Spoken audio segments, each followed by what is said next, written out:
What happens if you don't appeal a BWC or industrial commission order timely or fail to appear at your hearing, your industrial commission hearing? And the reason why you don't appeal those things is because you never received the BWC order or you never received the industrial commission notice. Is there any recourse? Is there anything you could do to fix that situation? Well, there is a mechanism called 5.2 or 5.2.2 relief, and what you would basically be alleging in this motion is that either the BWC or IC order never made it to your, or ICO notice never made it to your mailing address. It didn't get to the location. I don't know. It got lost by the post office along the way, or the BWC or IC order or hearing notice was addressed to the wrong address. So your address is this, and it was addressed to that, and because of that failure, it never made it to you. And so what ends up, the mechanism is you file these things, and then you have your hearing before the SHO, and then the staff hearing officer either grants the 5.2, 5.2.2 relief or doesn't grant the 5.2, 5.2.2 relief, and you're kind of stuck with whatever result came because you didn't appeal those orders or didn't attend that hearing. So how does that play out in reality? So we have a situation where a law firm, and this is a full commission order. It looks like the full commission was undertaken on February 20th, 2025. And so what this law firm, what ended up happening is there was an SHO order issued on August 30th of 2024, and they were filing, I guess, the appeal of that order on October 31st of 2024, and you know that's far outside the appeal period. So again, you basically have 14 days plus 4 to appeal DHO and SHO orders, and this was the SHO order was regarding an additional condition, and because of that, I'm assuming they're appealing it because it was denied, right?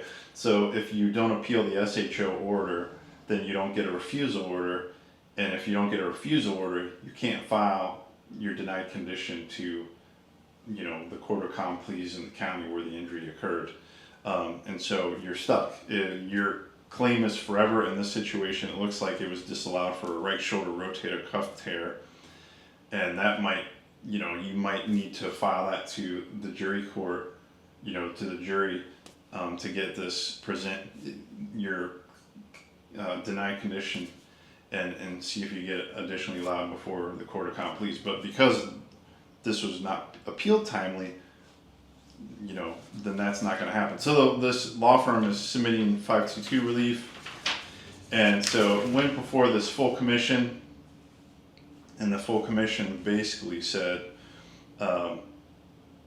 they essentially just rejected the full commission. It rejected the 5.2.2 relief, and what was submitted in as part of this 5.2.2 request was one of the owners of this law firm submitted an affidavit, and in the affidavit, this individual indicated that they did not personally receive the staff hearing order that would have been mailed on August 30th of 2024, and that the failure to receive it was due to circumstances beyond his control, and then allegedly he had no prior actual knowledge of the information contained in the order. So that's what this affidavit stated.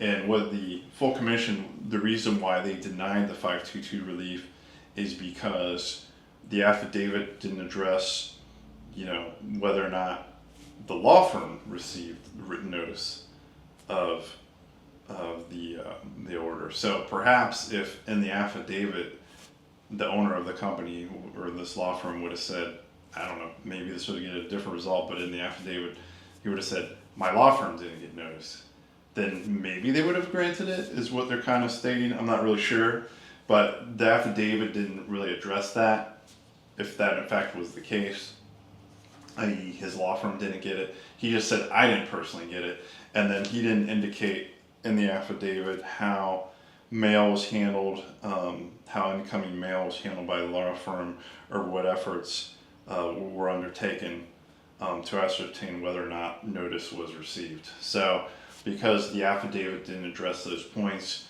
you know, and because there was no failure of delivery from the post office, because if you mail something and it doesn't get delivered, then it'll get bounced back. So if the IC mails something to you or to your law firm, and I don't know, for whatever reason your law firm doesn't get it, then it'll get bounced back to the post office. So since that wasn't the case, the full commission denied this request for relief. And so the outcome in this situation is this injured worker, their claim is forever disallowed for this right shoulder rotator cuff tear. So kind of a brutal outcome for the injured worker.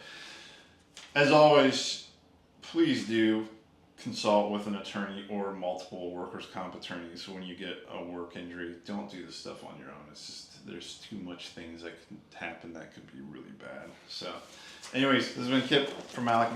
Thanks for listening to this video.